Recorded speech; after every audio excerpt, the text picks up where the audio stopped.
देवेंद्र फडणवीस मित्रपक्षांना टप्प्याटप्प्याने संपवणार आणि शेवटचा घाव एकनाथ शिंदे यांच्यावर घालणार.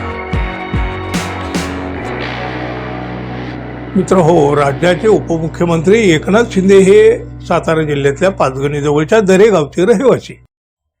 या गावापासून जवळच असलेल्या सावरी इथं मुंबई पोलिसांनी सुमारे 115 कोटी रुपयांचा 45 किलो ड्रगचा साठा जप्त केला.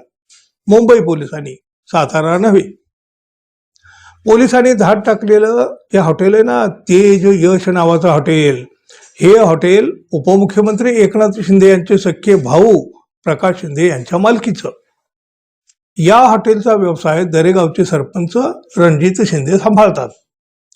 मात्र उपमुख्यमंत्री एकनाथ शिंदे यांच्या दबावामुळे या प्रकरणामध्ये कारवाई होत नसल्याचा आरोप करीत उद्धव ठाकरे यांच्या शिवसेनेनं उपमुख्यमंत्री एकनाथ शिंदे यांच्या राजीनाम्याची मागणी केली. संसदेमध्ये आणि विधिमंडळाच्या अधिवेशनामध्ये शिवसेना ठाकरे गटाचे आमदार हीच मागणी करणार असल्याचं सुद्धा सुषमा अंधारे यांनी सांगितलं. शिवसेनेनं म्हणजे उद्धव ठाकरे यांच्या शिवसेनेनं आक्रमक भूमिका घेतल्यामुळे या प्रकरणाची चौकशी निष्पक्षपणे होणार आहे का? या प्रकरणाचे धागेदोरे उपमुख्यमंत्री एकनाथ शिंदे यांना अडचणीत आणणार आहेत का? अशा प्रकारचे प्रश्न सध्या समोर आहेत. सुषमाताई अंधारे म्हणाल्या, पाचगणी हे राज्यातलं महत्वाचं पर्यटन स्थळ आहे, मात्र पाचगणीचा परिसर अंमली पदार्थाच्या विळख्यात सापडलेला आहे. उपमुख्यमंत्री एकनाथ शिंदे यांचा भाऊ प्रकाश शिंदे पाचगणीमध्ये तेज यश नावाचं हॉटेल चालवतात. काही काळापासून या हॉटेलचा व्यवसाय रणजित शिंदे पाहतात आणि याच हॉटेलवर मुंबई पोलिसांनी 115 कोटी रुपयांचा 45 किलोचा ड्रग साठा जप्त केला. त्यानंतर प्रकाश शिंदे यांच्यावर आरोप झाले.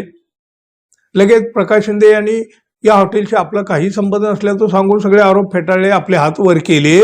मात्र प्रकाश शिंदे हे खोटे बोलत आहेत.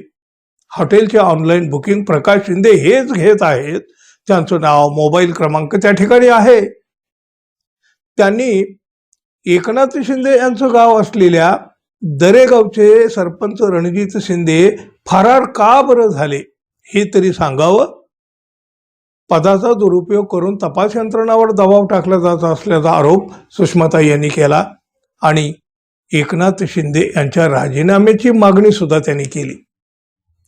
उद्धव ठाकरे शिवसेनेनं हा विषय बघा भलता आता ताणून धरलेला आहे. त्यामुळं एकनाथ शिंदे यांच्या बरोबर महायुतीचं सरकार सुद्धा गोत्यात येऊ लागलेलं आहे. काँग्रेस पक्षानं सुद्धा यामध्ये उडी मारलेली आहे. या ड्रग प्रकरणामध्ये एकनाथ शिंदे यांचे लागेबांधे असल्याचा आरोप काँग्रेसनं केलेला आहे. मुंबईमधले पोलीस येऊन पाचगणीत ड्रगचा साठा जप्त करतात. पालकमंत्री आणि पोलीस अधीक्षक साताऱ्याचे नेमके काय करीत होते असा सवाल सुषमाताई अंधारे यांनी केला. मुंबईचे पोलीस साताऱ्यामध्ये जाऊन ही कारवाई करतात. याकडे मित्रांनो एका वेगळ्या नजरेनं सुद्धा पाहिलं जाऊ शकतं. बघा, म्हणजे गृह खातं तर फडणवीस यांच्याकडे आहे. मित्र पक्षाच्या नेत्यांना आधी अडचणीत आणायचं आणि मग त्यांची राजकारणातील वळवळ शांत करायची, असं राजकारण तर देवेंद्र फडणवीस करीत असल्याचा आरोप विरोधक करीत असतात.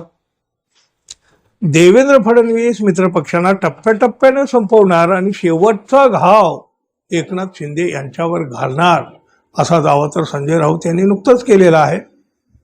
आता हे संजय राऊत म्हणतात, याच प्रकरणावर पुन्हा आणखी एकदा 8 दिवसानंतर आम्ही आमची भूमिका मांडणार आहोत.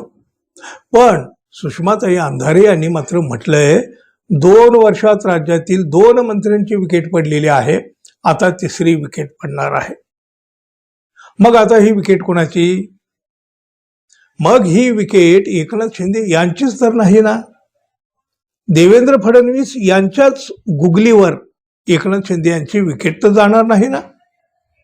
तुम्हाला काय वाटतं मित्रांनो, जरूर सांगा. धन्यवाद. पुन्हा भेटू. नमस्कार.